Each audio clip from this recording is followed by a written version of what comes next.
Hello, and welcome to First Christian Church's Adult Bible Study. And this week I can say both to the virtual version and to the adult fellowship class that is meeting starting today back in person at the church. We continue with our in-depth study of 1 Corinthians, this being lesson number 19, and it will cover the material in chapter 12, first 11 verses. I have entitled this myself, Considering Things Spiritual. And let's read from the NIV. There's lots of variations in the reading of this. I think the NIV may be a little better to understand here, so I chose that for today's reading. Now about the gifts of the Spirit, brothers and sisters. I do not want you to be uninformed. You know that when you were pagans, somehow or other, you were influenced and led astray to mute idols. Therefore, I want you to know that no one who is speaking by the Spirit of God says, Jesus be cursed, and no one can say, Jesus is Lord, except by the Holy Spirit. There are different kinds of gifts, but the same Spirit distributes them. There are different kinds of service, but the same Lord. There are different kinds of working, but in all of them and in every one, it is the same God at work. Now to each one, the manifestation of the Spirit is given for the common good. To one, there is given through the Spirit a message of wisdom. To another, a message of knowledge by means of the same Spirit. To another, faith by the same Spirit. To another, gifts of healing by that one Spirit. To another, miraculous powers. To another, prophecy. To another, distinguishing between spirits. To another, speaking in different kinds of tongues. And to still another, the interpretation of tongues. All these are the works of one and the same Spirit, and he distributes them to each one just as he determines. Paul now moves in chapter 12, continuing through chapter 14. He moves to another concern that the Corinthian church has. Exactly how that concern came to him is debatable. He does not tell us. But the assumption is here that, reading between the lines, that it is a concern within the church. And that is that how they have been not using, or misusing their spiritual talents. He actually will spend the next 3 chapters, as I said, on this. So this is a big issue with Paul. He sees them as misunderstanding this Holy Spirit driven concept. Unfortunately, this is some of Paul's, although it's some of his largest amount of writing on a single subject, scholars say some of his poorest writing, or at least what's come through to us, is some of the poor writing of Paul. It's harder to understand. It doesn't seem as logical as Paul often is. And many scholars indicate it is very difficult to understand and interpret as a result. And that's the scholars speaking. Pauline scholar speaking. So imagine how difficult it is for us. So if you're confused by it, you're in good company. I like the way Eugene Boring, the very famous disciple scholar on New Testament, his comment is this: there is no agreement among scholars as to what these problematic verses means. He's specifically referring to these 11 verses. Another scholar adds, this is not Paul's best writing when we look at it today, but we should assume that the Corinthian audience probably understood both what they were doing and not doing to generate the problem.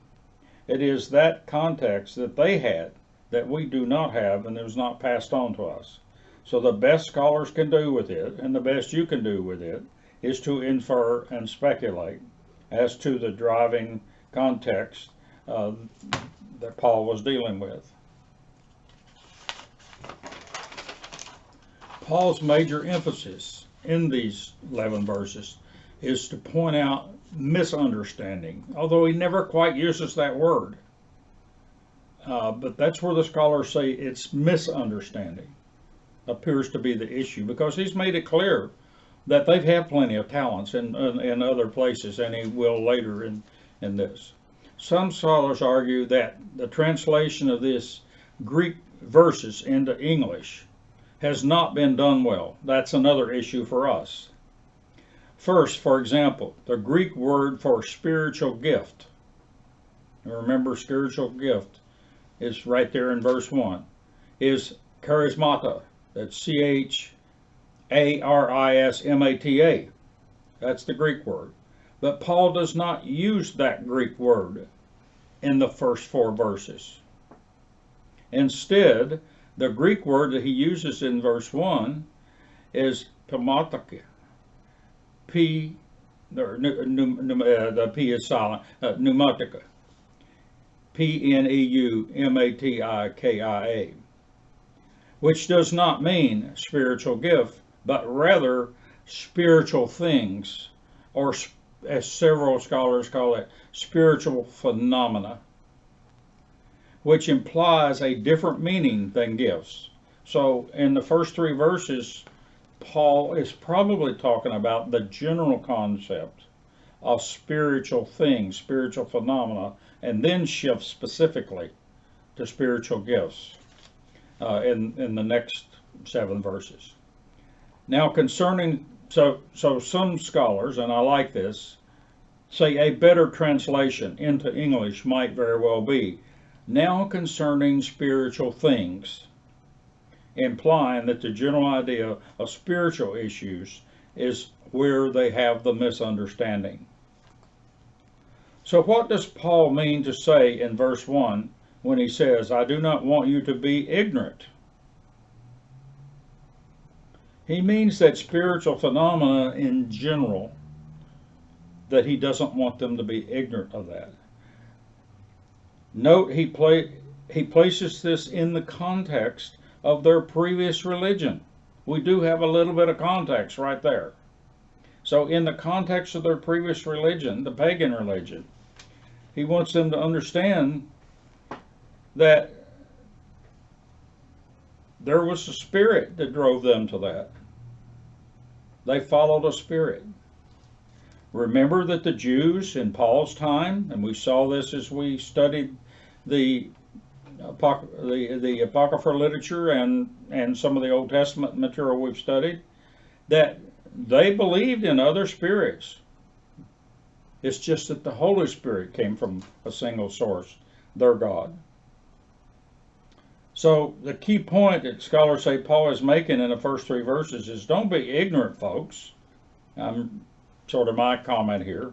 After all, you were led to pagan gods by such other spirit sources. So you can be led by other spirits, and there are other spirits. Consequently, you must learn to discern what is from the Holy Spirit, that is the Holy Spirit from the one true God, and what is from another source.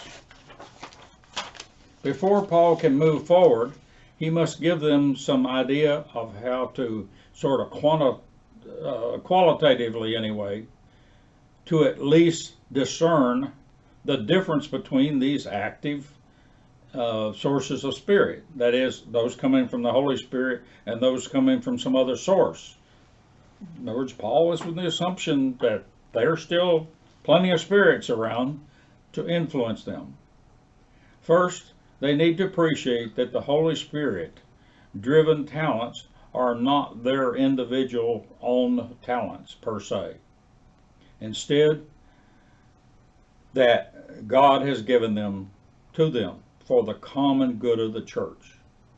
The true test is that they use the talent to support the fundamental concept of the Christian faith, and that is the confession of faith, that Jesus is their Lord. You should see that in the person who is using the talent and not using it for that person's self accolades and so forth. If the act is from the Holy Spirit, it will lead to that simple confession that Jesus is Lord. He's implying here, several scholars indicate.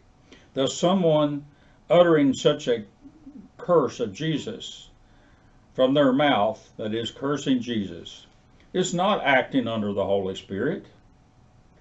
That's got to be coming from another spiritual source, if they mean it. Also, a true Christian will not suppose that their prophecy is, or their speaking in tongues, for example, is their own personal talent. Instead, they will assume they are being used by and for Christ and for God. Furthermore, those around them who don't have the talent but see the talent being used will not suppose that they are less Christian because they do not have that talent. If they are a true believer and have true faith in Jesus Christ, they will realize, he's implying, that this is coming from the Holy Spirit and that person is being used for all of our benefits. Likewise, they will not presume that the talented person is showing off. So, part of the issue here, scholars say, reading between the lines, is they believe that's what was happening.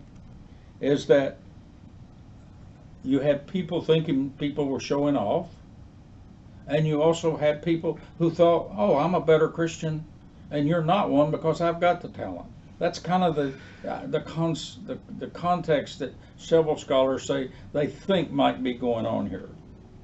But we don't know that because Paul doesn't tell us. Oh, I hear you saying I cannot fall for other spiritual influences, Paul might say to them. Then he reminds them, when you were pagans, remember, you all were carried away to that other religion, that is the religion of muted idols. That didn't happen by itself. The Spirit did that. That's what he's implying. But you are no longer under the spirit of that muted God. You are under the spirit of the one true God, and we call that the Holy Spirit. That is the God of Israel. And of course, this is a big thing with Paul. They are grafted in. They are adopted children. So his concept is taking it back. That Holy Spirit will lead you to speak and act in ways that glorify the one true God and Christ, and not in the direction of cursing Christ or degrading Christ. Thus, you cannot say Jesus is Lord if you are honest without, in your meaning, without that actually coming from the Holy Spirit. With that foundation, I mean, that's what Paul's saying here. With that foundation, Paul switches Greek words there in verse 4 from the spiritual phenomena thing to the specific spiritual gifts. He will use gifts, the word that would be properly translated spiritual gifts, in verses 4 through 11. He names a diverse list of talents from the Holy Spirit. He is not saying there that this is the full list, by the way. These are just some examples that he's pointing out to show the range of talents used to support the church. Having one of those does not make you a better or worse Christian. It's part of Paul's message here. All are from the same Holy Spirit to be used for the common good. Having one of these does not make one a better talent than another talent. So he's not rating these talents.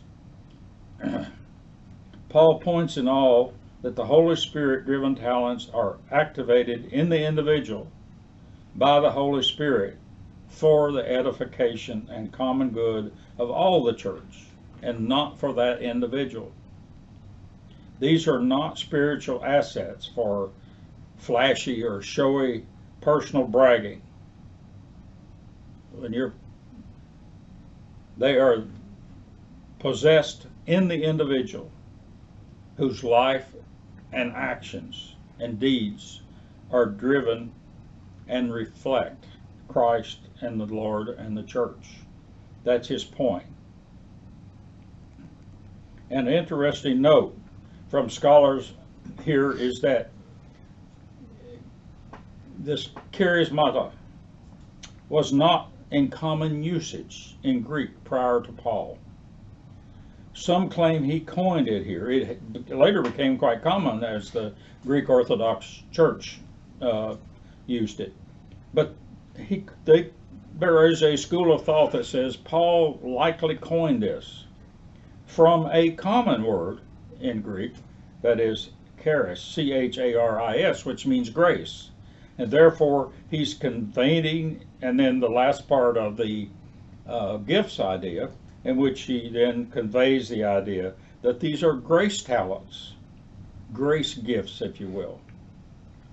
It emphasizes, by this coining this word, so to speak, he is emphasizing the sovereignty of these gifts from the one through God, rather than they being personal gifts. Although Paul does not say such, several scholars speculate that the Corinthians were in a state of church schism. He points all around it, and we're not just talking about it right here, and these are talking about as you look at the whole book of 1 Corinthians. And these issues surrounding these talents and misinterpreting, many scholars speculate was the bigger issue. Likely some were claiming that they were either better Christians because they had these talents, or those that didn't have a talent or had what they perceived as a lesser talent were less Christians because they had not been marked by the Holy Spirit as being Christian. And so this was a big issue. We don't know this because Paul doesn't tell us. So that's some of the speculation based in part on some little bits of other things that are found in other writings other than the Bible. So Paul basically goes after both sides of this, both the individuals who are feeling that they are less Christian if they don't have a talent, as well as those who think they're a better Christian because they have the talent. He goes after both and makes it pretty clear.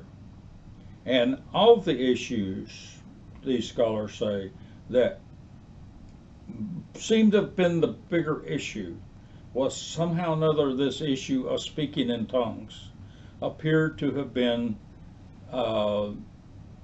considered the most important. In other words, it carried a higher stigma, a higher, was rated with more merit. We don't know that.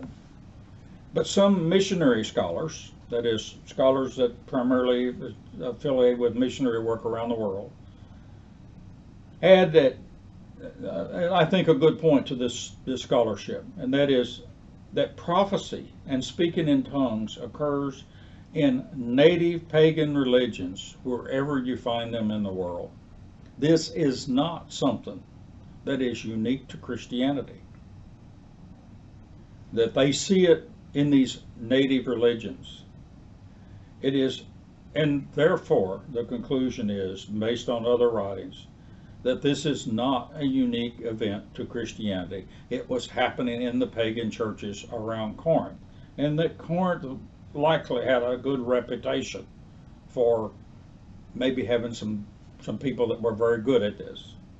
So they speculate Paul is inferring such here, that speaking in tongues did not come to Corinth with Christianity, but was something that was already well established. I might also add that scholars make this point.